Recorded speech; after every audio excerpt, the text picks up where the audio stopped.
Yo, yo, yo mga kapatid. Ito bago mga kaibigan. Kalalabas lang ni Sir Badong. Mukhang nilaglag na. Ito kasi ang title, galing kay Sir Badong ulit mga kapatid. Martin Romualdez nilaglag na ni BBM. Pinakakasuhan ng DPWH at ICI ng plunder. Aray. Si BBM hindi kakasuhan. Ay, sa bagay, siya presidente. Patunayan mo na ikaw ang presidente. Diba? Aray. Eh, wala nang kapangyarihan si Romualdez ngayon. Wala na siya sa, di ba, umalis na siya. O, anong kapangyarihan niya ngayon? Pera. Ay, sa bagay, malakas pa rin yung pera eh. Aray. Alamin ho natin ito kay Sir Badong. Mga kapatid, simulan na natin. Kung gusto nyo naman ng mura na at mabilis na internet, nandito na ang Fiber ni Juan. Maaasahan, kaya tawag na. Baka meron na sa inyong lugar ang Fiber ni Juan. Okay, i-play na natin to, Sir Badong. Anong meron? Nilaglag na po ang kanyang pinsan na si dating speaker, Martin Romualdez. Agoy. Ayan po ang ayon po kay BBM ay siya pa po ang nag-announce ng balak ng ICI at saka ICI at ng DPWH na sampahan ng kasong plunder itong si Martin Romualdez. Ay, agoy. Kita nyo, matagal na nating Palakpakan muna natin. Yan. Siyempre, sabi nga ni Sir Banat Bay, pag tama, palakpakan. Pag mali, kaltungan. Ay, hindi. Pag mali, banatan, no? Sige, tignan natin. Sa ngayon, tama ang presidente. Tama. Mr. President, tama yan. Ganyan dapat ay kakasuhan agad. Ibig sabihin, talagang nag-imbestiga sila ng maayos doon sa ICI. Wow. Tuloy natin Sir Padong. matagal na natin dinidiinan na BBM hindi mo po pwedeng balibaliktarin, no? Hindi mo po pwedeng saluhin ang pinsan mo at yan na ang kapahamakan mo. Pero it's too late na po eh. Lagi pong huli si BBM sa reaction niya. Yan po mga pag-uusapan natin, pero bago yan, kung bago ka pa lang dito sa ating channel, mag-subscribe ka na. Dahil ito lang ang tanging channel na may kinikilingan, may pinapanigan. Yes. Una sa balita, huli sa impormasyon, kaya ano pang hinihintay nyo? Pindot na, okay? Yes. Pakinggan muna natin tong mga sinabi ni Mr. President. Mr. At President. mag-react po tayo maya-maya. Araw po sa inyong lahat. Kagaya ng aking nasabi nung nakaraang report ko, ay patuloy ang pagre-report ko sa taong bayan tungkol sa mga kaso at saka sa mga informasyon na nakukuha natin tungkol sa mga flood control project na hindi maganda. At kaya ngayon ay nais kong ipalaman sa ating mga kababayan na ang ICI at saka ang DPWH ay lahat ng nakuha nila na informasyon ay ire-refer, ibibigay na sa ombudsman para imbestigahan ng ombudsman. Ito ay tungkol sa mga informasyon ng dating Speaker Martin Romualdez at saka ni Saldico. Nakita lahat ng ebidensya. O baka sabihin na naman ni Auntie Claire to, AI na naman to Si Sir Badong. Parang ayaw maniwala. Baka AI na naman to Mag-file ng kaso ng plunder o anti-graft o indirect bribery. Malakas naman ang loob natin na yung ombudsman, ang ginagawa lamang ay sumusunod sa ebidensya. Yari ka naman pag nagsalita si Romualdez. Pag nagsalita si Romualdez, yari din to Tingnan natin At kung saan tayo dinadala ng ebidensya, doon pupunta ang ating investigasyon. Ayan na. Maraming salamat po. Magandang araw po sa inyo na. Okay. Yan po yung mga sinabi po ng ating mahal na Pangulo. Magandang araw. Tila nagkakalaglagan na po, no? Ayan. Ayon po sa kanya, napuna lang natin, no? Ibang-iba sila ni BP Sara pag si BP Sara nagpapalabas ng ganito. Si BP Sara kasi bihira yung edit, no? Kung inedit man, hindi ganito na parang alam mo yung ang daming edit Hindi na kaya yata ni Mr. President na magsalita ng tuloy-tuloy. Sa kagustuhan nilang mawala yung dep. Cut. Matindi po ang pagkaka-edit. Halos bawat sentence ini-edit. Pati po yung upuan, parang nagpapahinga pa sa saglit na sinabi, mas marami pa po yung pahinga. Alam mo, Mr. President, eto lang ang po na namin sa iyo, no? Kung yan po, yung mga binanat mo ngayon, sinabi mo yan 1 month ago or before yung malakihan rally ng Iglesia ni Cristo at saka ng mga pro-Duterte groups diyan sa EDSA, talagang bibilib pa sa yung mga tao eh. Ang reaction mo kasi, Mr. President, ang pamumuno mo kasi, Mr. President, talagang talagang nakabatay lang sa reaksyon ng mga tao eh. Binibigay mo lang, hindi naman nakatodo talaga eh. Talagang ang binibigay mo lang sa kanila yung naaayon lang sa reaksyon. Pag galit yung mga tao, nagbibigay ka lang ng kapirasitong kumbaga binibigyan mo lang ng candy, no? Parang galit-galit din kunwari, no? Yung mga mamamayang Pilipino na Parang oo nga, tama ang mga taong bayan. Pero yung action wala eh. nag-aalboroto. Ganun lang yung ni Mr. President eh. Yung pag-action niya, hindi talaga wholeheartedly. Alam mo, Mr. President, sayang eh.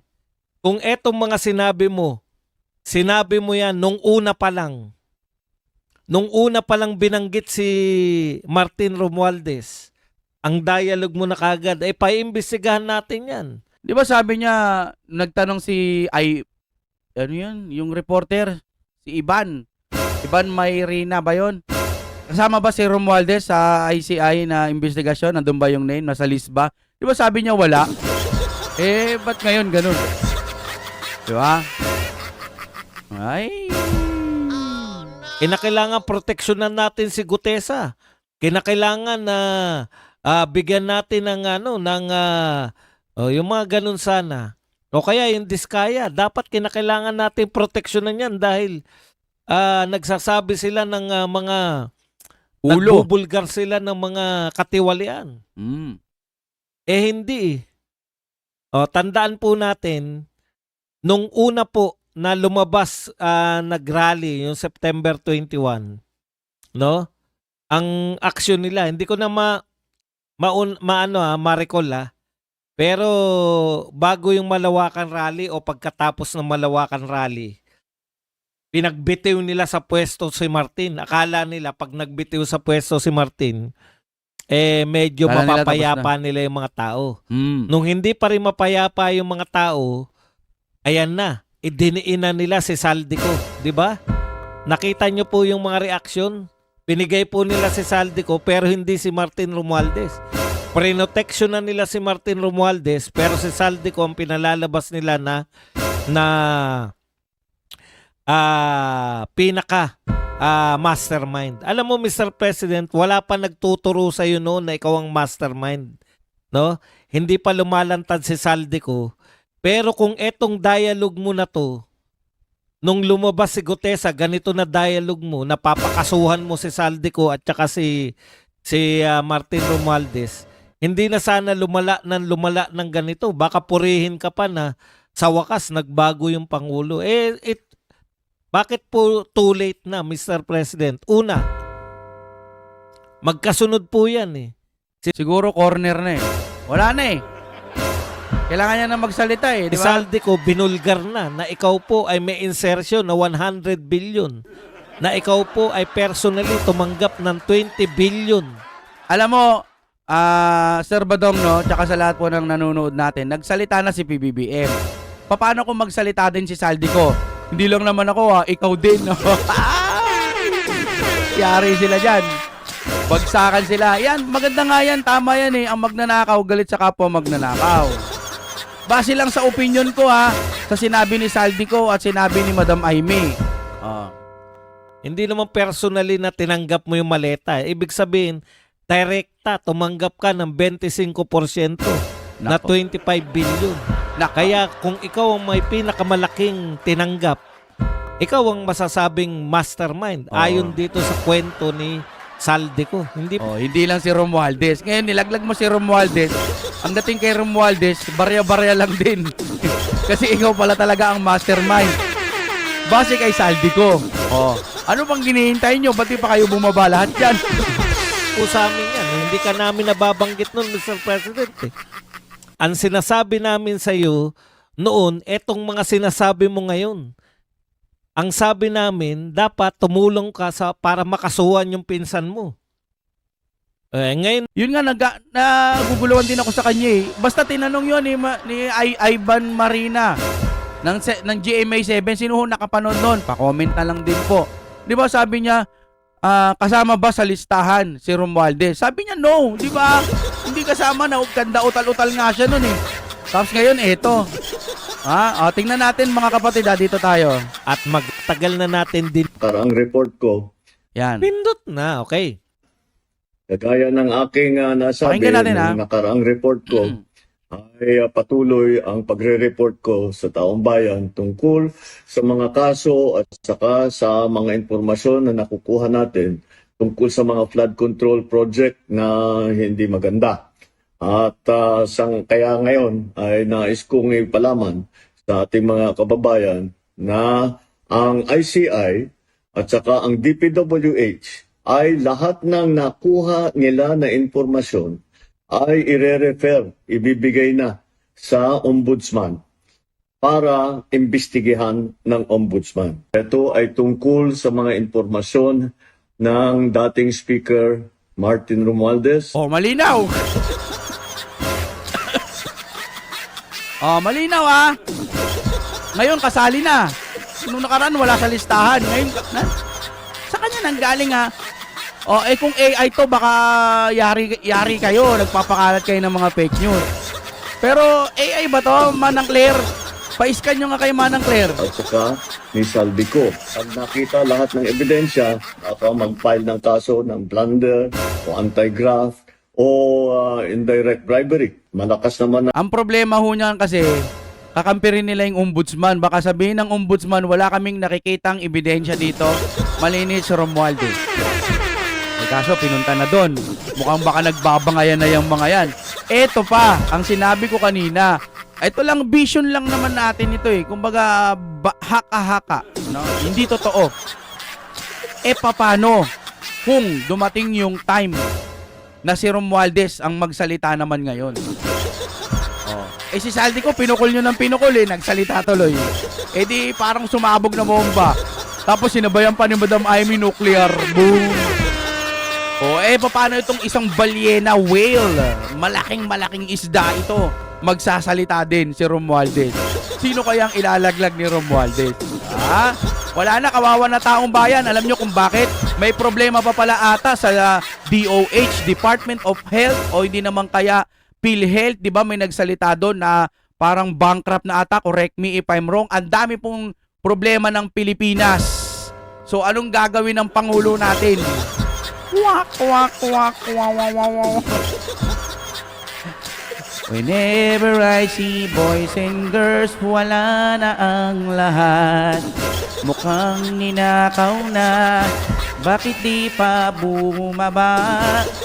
Nagtatampo si Jose Marichan, wala nang Christmas tree, walang nagpapatugtog. Di ba no? Laman ng ngayon, puro Romualdez pa rin eh. Puro balita tungkol sa kurakot. Kayo ho ang dapat mahiya sa mga nangungurakot dyan. At Mr. President, ang pinaka-the best na pwede mong gawin kung talagang hindi ka gumagamit, magpa-hair follicle test ka po. Hayaan yung ipagtanggol ka namin kapag ka may katunayan talagang hindi ka gumagamit. Kaso ang hirap nyo po kasing ipagtanggol. Di ba? Ang pagtanggol mo, paano? Ayoko magmukhang eng-eng. Bahala sila ang pagtanggol nila. Basta doon po tayo sa tama. Pag may nakita tayong tama, di palakpakan. Ang problema, mahal na Pangulo, dinamay ka na ni Saldi ko. So, paano na yan ngayon? Ano ang gagawin mo? Okay, mga kaibigan, hanggang dito na lamang tayo. Sa lahat na nakakaunawa sa ating vlog at bukas ang kaisipan, hinahangaan ko kayong lahat.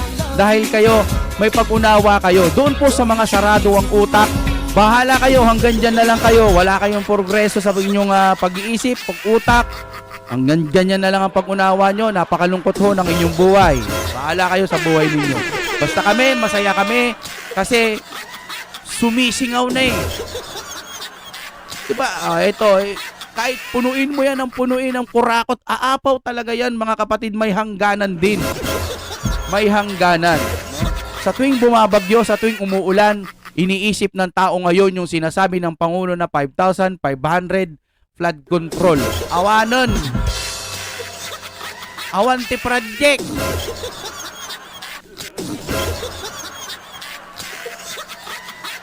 Doon po tayo sa totoo. Maraming salamat sa inyong panonood. Mag-iwan ng like.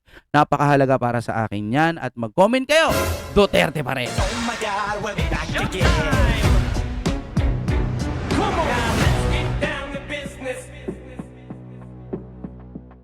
Kung gusto nyo naman ng mura na at mabilis na internet, nandito na ang Fiber ni Juan. Maaasahan, kaya tawag na. Baka meron na sa inyong lugar ang Fiber ni Juan.